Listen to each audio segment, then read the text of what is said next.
My name is Mary. I am 29 years old. I wake up early and my phone is full of messages from my mother. She writes, "Remember the big party tomorrow? Many people will be there. Be ready." I look at the message and feel tired. This happens every time. My parents have money, hotels, and power, but they do not have peace. They think money can make people happy, but I do not believe that.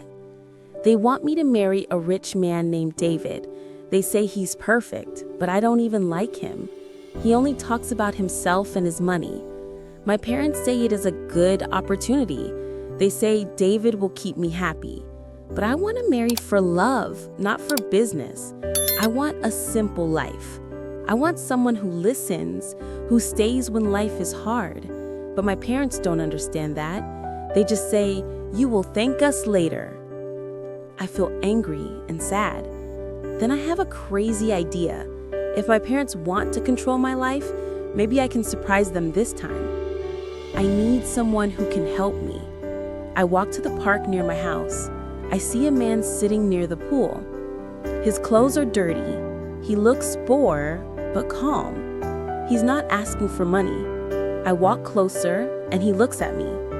My heart beats fast, but I do not feel afraid. I felt curious. I thought maybe he could help me. I took a deep breath and said, "Excuse me, I need your help tomorrow night. Please listen to me." He looked surprised. He said nothing. Then I said, "I will pay you if you pretend to be my boyfriend tomorrow." He smiled and said, "You're serious, aren't you?" He thought I was joking. I said, "I am serious. I just need one night, one party, please." He stopped laughing. He looked at me and said, "You want me to pretend to be your boyfriend, but why me?" I smiled and said, "Because you don't know my world."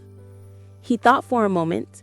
Then he said, "Okay, if you are sure, I can do it." I couldn't believe he said yes. I thanked him. I told him the time, the place, and what he needed to do. The next day, I sent my driver to bring him to my house. When he arrived, my employees looked shocked. They said, "Who is that man?" I told them, "He is my guest. Please help him. Haircut, clean clothes, everything." They followed my orders, but I could see confusion on their faces. They probably thought I had lost my mind, but for the first time, I felt calm. At 7, I heard a knock on my door. I opened the door and I almost didn't recognize him. He looked so different. He smiled and said, "Is this good enough for a fake boyfriend?" I laughed and said, "It's perfect." We drove to the party together. I felt safe with him. When we arrived, the music stopped. My parents looked shocked. David, the rich man, looked angry and confused. My mother said in a cold voice, "Mary, who is this man?" I said, "He is my boyfriend. His name is Alfred." Alfred shook my father's hand and said, "Nice to meet you." My father said nothing. He just watched Alfred with cold eyes. David walked closer and said, "So, this is your boyfriend? He looks different from your usual friends." I felt angry, but Alfred spoke before I did. He looked at David and said, "Maybe I don't have money, but I have respect." Everyone went silent. David's smile was gone, and my parents looked shocked. Everyone was looking at Alfred now. My father said, "Dinner's ready. Let's sit." We walked to the table. My parents sat in silence. Alfred sat beside me. He stayed calm and respectful. I watched him and felt peace. But then David walked to our table. His face looked angry. He said, "You think this poor man can replace me? You're making a joke, Mary." Alfred stayed calm. He said, "I'm not trying to replace anyone." My father suddenly said, "Enough. Mary, come with me." We walked to the garden where no one could hear us. He said, "This game ends tonight. You will not embarrass our family again." My hands were shaking, but I didn't look away. I said, "This is not a game, Father. I just want to live my own life." He was shocked. He had never heard me talk like that before. Then Alfred appeared behind us.